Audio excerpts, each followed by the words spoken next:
Hi நண்பா.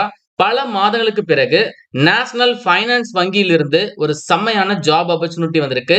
நிரந்தரமான அரசு வங்கி வேலை வாய்ப்புங்க. ஃப்ரெஷர் அப்ளை பண்ணிக்கலாம். சேலரி எடுத்துக்கிட்டீங்கன்னா 1,00,000க்கும் அதிகமாவே கிடைக்குதுங்க. எல்லாமே டாப் லெவல் போஸ்ட்டுங்க. நெறைய ஜாப் ரோல்ஸ், நெறைய குவாலிஃபிகேஷன் இருக்கு.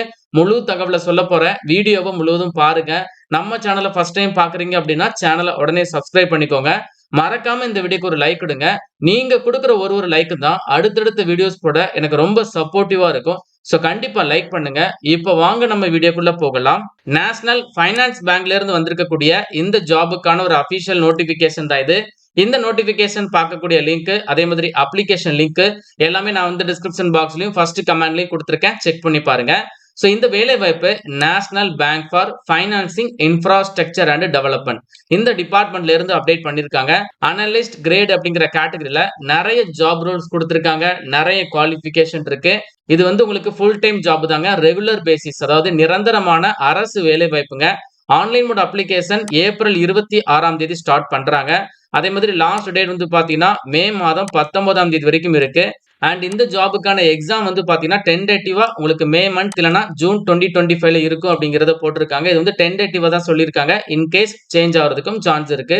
வேகன்சி பாத்திரலாம். மொத்தமா வந்து பாத்தீங்கன்னா நாடு முழுவதும் ஒரு 66 வேகன்சி தான் விட்டுருக்காங்க. சோ வேகன்சி கம்மியா இருக்கிற பட்சத்துல கண்டிப்பா காம்படிஷன் ஆல்சோ கம்மியா தான் இருக்க போகுதுங்க. சோ நீங்க வந்து டிகிரி படிச்சு முடிச்சுட்டு குறிப்பா கோர் ஃபீல்டுல நீங்க வந்து ஒரு கவர்மெண்ட் ஜாபுக்கு போகணும்னு சொல்லி நீங்க ட்ரை பண்ணிட்டு இருக்கீங்க அப்படின்னா இந்த ஜாபுக்கும் தவறாம நீங்க அப்ளை பண்ணுங்க. 11 விதமான பதவிகள் வந்திருக்கு. அதுல வந்து பாத்தீங்கன்னா லேண்டிங் ஆபரேஷன்ல ஒரு 31 வேகன்சி கேட்டிருக்காங்க. ஹெச்ஆர் டிபார்ட்மெண்ட்ல ஒரு 2 வேகன்சி விட்டுருக்காங்க. அதே மாதிரி அக்கவுண்ட்ஸ்ல வேலைகள் இருக்கு. இன்வெஸ்ட்மெண்ட் அண்ட் ட்ரெஷரில இருக்கு. லீகல்ல இருக்கு. ஐடி டிபார்ட்மெண்ட்ல கேட்டிருக்காங்க. அட்மின் டிபார்ட்மெண்ட்ல கேட்டிருக்காங்க. இன்டர்னல் ஆடிட்ல இருக்கு. ரிஸ்க் மேனேஜ்மெண்ட்ல இருக்கு. இந்த மாதிரி 11 விதமான பதவிகள், 11 விதமான டிசிப்ளினுக்கு உங்களுக்கு ஜாப் வந்து ஆஃபர் பண்ணிருக்காங்க. இருக்கக்கூடிய வேகன்சியா வகுப்புகள் வாரியாக தெளிவா டிவைட் பண்ணி கொடுத்திருக்காங்க. இதுல அன்ரிசர்வ்ட்ல ஓரளவு எல்லா ஜாபுக்குமே வேலைகள் இருக்கிறதுனால எல்லாருமே இந்த ஜாபுக்கு எலிஜிபிள் தான், அப்ளை பண்ணிக்கலாம். Eligibility criteria பாத்திரலாம். ஏஜ் எடுத்துக்கிட்டீங்கன்னா குறைந்தது 21 வயது கம்ப்ளீட் ஆயிருக்கணும். அதிகபட்சம் 32 வயது வரைக்கும் இருக்கக்கூடிய ஆண்கள், பெண்கள் தாராளமாக அப்ளை பண்ணிக்கலாம். எஸ்சி எஸ்டி அப்படின்னா 5 வருடங்கள் உங்களுக்கு ஏஜ் ரிலாக்சேஷன் இருக்கு. ஓபிசி அப்படின்னா 3 இயர்ஸ் வரைக்கும் ஏஜ் ரிலாக்சேஷன் கொடுத்திருக்காங்க. அதே மாதிரி person with disability, X serviceman எல்லாருக்குமே சென்ட்ரல் கவர்மெண்ட் நார்ம்ஸ் பேஸ் பண்ணி ஏஜ் ரிலாக்சேஷன் இருக்கு. சோ இந்த ஜாபுக்கான கல்வி தகுதி ஒரு ஜாபுக்குமே தனித்தனியா கொடுத்திருக்காங்க. இந்த வேலைகள் எல்லாத்துக்குமே ஃப்ரெஷர் அப்ளை பண்ணிக்கலாம், எலிஜிபிள் தாங்க.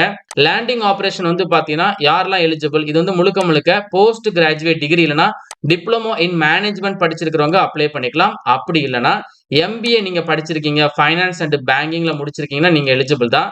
அப்படி இல்லனா சிஎஃப்ஏ படிச்சவங்க, சிஎம்ஏ படிச்சவங்க, சார்ட்டர்ட் அக்கவுண்ட் படிச்சவங்க, ஐசிடபிள்யூஏ படிச்சவங்க ஆல்சோ எலிஜிபிள். அதற்கப்புறம் பாத்தீங்கன்னா ஹெச்ஆர் டிபார்ட்மெண்ட் வேலைகள். இந்த ஜாபுக்கு போஸ்ட் கிராஜுவேஷன்ல டிகிரி இல்லனா டிப்ளமோ நீங்க வந்து மேனேஜ்மெண்ட் பேப்பர் எடுத்து படிச்சிருக்கீங்க. அதுல வந்து நீங்க ஹெச்ஆர் இல்லனா இண்டஸ்ட்ரியல் ரிலேஷன்ஸ் இல்லனா பர்சனல் மேனேஜ்மெண்ட் முடிச்சிருந்தாலும் நீங்க எலிஜிபிள் தான், அப்ளை பண்ணிக்கலாம். அதற்கப்புறம் ஐடி டிபார்ட்மெண்ட்ல வரக்கூடிய வேலைகளுக்கு ஃபுல் டைம் பிஇ பிடெக் இல்லனா எம்இ எம்டெக்ல அப்படி இல்லனா எம்சிஏல நீங்க வந்து கம்ப்யூட்டர் சயின்ஸ் இல்லனா கம்ப்யூட்டர் சயின்ஸ் இன்ஜினியரிங் முடிச்சிருந்தாலோ இல்லனா ஆர்டிபிஷியல் அண்ட் எம்எல் படிச்சிருந்தாலோ இல்லனா சாஃப்ட்வேர் இன்ஜினியரிங் படிச்சிருந்தாலோ இல்லனா ஐடி இல்லனா எலக்ட்ரானிக்ஸ் அண்ட் டெலிகாம்ல முடிச்சிருந்தாலோ இல்லனா டேட்டா சயின்ஸ் இன்ஜினியரிங் படிச்சிருந்தாலோ நீங்களும் எலிஜிபிள் தான், அப்ளை பண்ணிக்கலாம். மொத்தமா இதுல பிசினஸ் சப்போர்ட்ல வேலைகள் இருக்கு. டெக்னிக்கல் சப்போர்ட்ல வேலைகள் இருக்கு. அதற்கப்புறம் அட்மின் டிபார்ட்மெண்ட் எடுத்துக்கிட்டீங்கன்னா உங்களுக்கு நிறைய ஜாப் ரோல் கொடுத்திருக்காங்க. Facility management, vendor management and then admin டிபார்ட்மெண்ட்லயே வேலைகள் இருக்கு. இது எல்லாத்துக்குமே போஸ்ட் கிராஜுவேட் டிகிரி இல்லனா டிப்ளமோல எனி டிசிப்ளின் எடுத்து படிச்சவங்க அப்ளை பண்ணிக்கலாம். அண்ட் அக்கவுண்ட்ஸ்ல வரக்கூடிய வேலைகளுக்கு சேம் போஸ்ட் கிராஜுவேட் டிகிரி இல்லனா டிப்ளமோல மேனேஜ்மெண்ட்ல நீங்க finance or banking and finance முடிச்சிருந்தாலோ ஆர் எம்பிஏ இல்லனா ஐசிடபிள்யூஏ, சிஎம்ஏ இல்லனா சார்ட்டர்ட் அக்கவுண்ட் முடிச்சிருந்தாலும் நீங்க அப்ளை பண்ணிக்கலாம். ரிஸ்க் மேனேஜ்மெண்ட்டுக்கும் சேம் குவாலிஃபிகேஷன் தான். அண்ட் தென் லீகல் டிபார்ட்மெண்ட்ல வரக்கூடிய வேலைகளுக்கு மாஸ்டர் டிகிரி இன் லா எடுத்து நீங்க படிச்சிருக்கீங்கன்னா அப்ளை பண்ணுங்க. அதற்கப்புறம் இன்டர்னல் ஆடிட் வந்து கேக்குறாங்க. சோ இதுக்குமே வந்து பாத்தீங்கன்னா எம்பிஏ ஃபைனான்ஸ் படிச்சவங்க இல்லனா சார்ட்டர்ட் அக்கவுண்ட் படிச்சவங்க, ஐசிடபிள்யூஏ படிச்சிருந்தாலோ ஆர் போஸ்ட் கிராஜுவேஷன்ல டிகிரி இல்லனா டிப்ளமோல மேனேஜ்மெண்ட் வித் அதுல வந்து நீங்க என்னென்ன டிசிப்ளின் அப்படின்னா ஃபைனான்ஸ் வந்து பிரிஃபரன்ஸ் கொடுப்பாங்க. ஃபைனான்ஸ் எடுத்து படிச்சிருக்கீங்கன்னா பிரிஃபரன்ஸ் கிடைக்கும். அதே மாதிரி நீங்க சிஐஏ முடிச்சிருந்தாலோ or certified accounting and audit ப்ரொஃபஷனல்ல நீங்க ஐஐபிஎஃப்ல முடிச்சிருந்தாலோ நீங்களும் அப்ளை பண்ணிக்கலாம். இந்த ஜாபுக்கு வந்து ஃப்ரெஷர் எலிஜிபிள் தான். ஆனா வந்து பாத்தீங்கன்னா போஸ்ட் குவாலிஃபிகேஷன் எக்ஸ்பீரியன்ஸ் 1 இயர் நீங்க வச்சிருக்கீங்க அப்படின்னா உங்களுக்கு வந்து பிரிஃபரன்ஸ் கிடைக்கும். Not for compulsory. ஃப்ரெஷரும் அப்ளை பண்ணிக்கலாம். எக்ஸ்பீரியன்ஸ் இருக்குது அப்படின்னா உங்களுக்கு வந்து முன்னுரிமை குடுக்குறாங்க. செலக்ஷன் ப்ராசஸ் வந்து பார்த்தீங்கன்னா, ஆன்லைன் எக்ஸாமினேஷன் இருக்கும். அத ஃபாலோ பண்ணி உங்களுக்கு இன்டர்வியூ இருக்கும். சோ இந்த இன்டர்வியூக்கான லொகேஷன் வந்து பார்த்தீங்கன்னா, மும்பை மட்டும் தான் போட்டிருக்காங்க. ஆனா ஆன்லைன் எக்ஸாமினேஷன் வந்து பார்த்தீங்கன்னா, நம்ம தமிழகத்துல சென்னையில இருக்கு.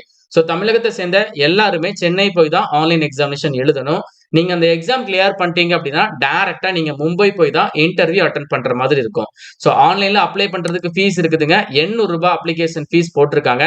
அதிலேயே வந்து பார்த்தீங்கன்னா, SC, ST, person with disability இந்த மாதிரியான கேண்டிடேட்க்கு ரூ. 100 மட்டும் தான் அப்ளிகேஷன் ஃபீஸ் போட்டிருக்காங்க. மீதி இருக்கக்கூடிய வகுப்புகளை சேர்ந்த ஆண்கள், பெண்கள் அதாவது ஜெனரல், இடபிள்யூஎஸ், ஓபிசி கேண்டிடேட்க்கு தான் இந்த ஒரு ரூ. 800 அப்ளிகேஷன் ஃபீஸ்ங்க.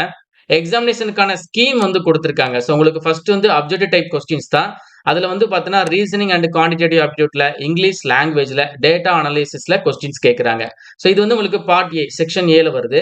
செக்ஷன் பி வந்து ப்ரொஃபஷனல் நாலேட்ஜ். நீங்க எந்த ஜாப்க்கு அப்ளை பண்றீங்களோ, அது ரிலேட்டடான ப்ரொஃபஷனல் கொஸ்டின்ஸ் வந்து கேட்டிருக்காங்க. இந்த ஆன்லைன் எக்ஸாமினேஷன் கிளியர் பண்ணிட்டீங்க அப்படின்னா, உங்களுக்கு டைரக்ட்டா பெர்சனல் இன்டர்வியூ தான். அது நீங்க மும்பை போய் அட்டெண்ட் பண்றீங்க அப்படின்னா, இந்த ஒரு ஜாப் உங்களுக்கு கிடைக்குதுங்க.